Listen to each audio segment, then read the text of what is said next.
Hello mga kangani, ako si JR. Tara, samahan niyo ako. Diyan nga ni pala ay mandatory ang face mask. Kaya yan, naka-face mask nga ni ako. At ang gwapo ko nga ni ano. Charot! At diyan nga ni pala, dito ako dumaan sa may tulay. Buti na lang nga ni hindi ako nahulog. Hindi mo kagaya nahulog agad sa kanya. Charot! Diyan nga ni pala ay naglalakad ako. Papunta nga ni tayo sa may sakayan ng jeep. At ayan, pagtawid ko nga ni, andito na agad ako sa jeep. Ang bilis ano. At dyan nga ni pala ay nabiyahe na ako. Kaya lang nga ni, sobrang bagal nga ni ng jeep. Parang ikaw lang, pag kumilos, sobrang bagal. Charot! Hindi ko nga ni pala sa inyo nasabi kung saan ako papunta. At dyan nga ni pala ay papunta ako dito kay Papa. At naglalakad na nga ni pala ako dyan. Kaya tara, samahan nyo ako. O diba, pinaulit-ulit ko na naman. At ayan nga ni, natatanaw ko na nga ni si Papa. Dyan nga ni pala ay nakalibing sa public cemetery. At bundok nga ni yan, sobrang taas nga ni. At tingnan nyo nga ni, oh, sobrang dami nga ni nila, no? Yung kaibigan kaya natin, kailan susunod? Charot! At pagkatapos ko nga ni dumalaw kay Papa, ay dyan nga ni ay pababa ako. At papunta nga ni naman ako dun sa lola ko at dadalawin ko din nga ni siya. At ayan nga ni, nandito na nga ni pala ako. Dati nga pala ang nakalibing nga ni dun sa may bundok, kaya ang lola ko nga ni. Kaya lang nilipat nga ni at si Papa nga ni ang ni silid dun. Ikaw kaya, kailan kay sisilid? Charot! At dyan nga ni ay naglalakad na nga ni ako. Papunta nga ni ako sa may bahay ng lola ko. Yun nga ni yung nanay ni Papa. Tingnan nyo nga ni, oh, sobrang ganda nga ni ng panahon. Sana yung kaibigan nyo din maganda. Pati na rin ang ugali. Charot! At dyan nga ni pala, bibili nga ni ako ng merienda at dadalhin ko nga ni kay Lola. Kaya lang nga ni, ang gusto ko sanang bilhin dyan ay, ano nga ba, hindi ko alam.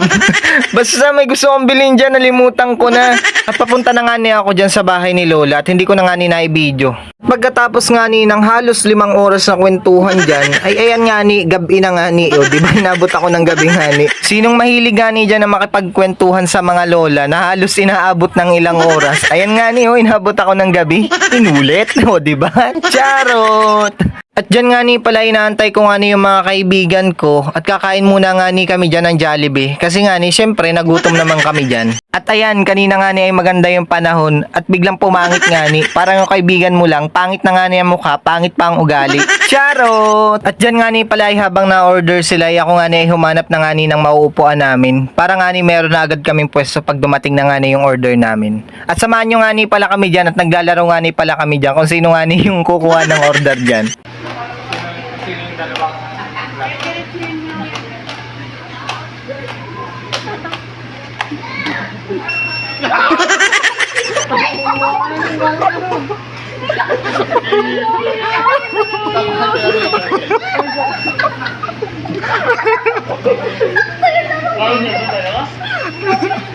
At si Eunice nga ni pala yung natalo dyan. Kaya lang nga ni, madaya siya, nagpasama nga ni sa mga kaibigan ko. At ayan nga ni, kukunin na nga ni nila yung order namin dyan. Para nga ni makakain na din nga ni kami dyan. At yan nga ni pala lahat ng in-order nga ni namin. O diba, habang nag-e-edit nga ni ako, natatakam nga ni ako dyan eh. Nakakagutom eh. Tapos yan nga ni, pagkatapos, o diba, buto-buto na lang talaga natira. At sabi ko nga ni, dalhin namin yung buto para pwede pa nga ning ilaga. Charot!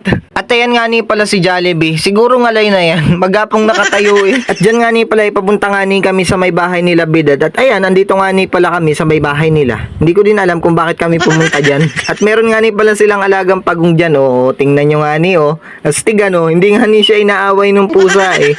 Ayan, pag-alagala lang dyan, palakad-lakad. At saka ang cute nga ni niya. Basta yun ata yung ano, yung pagong sa ilog. Basta yun na yun.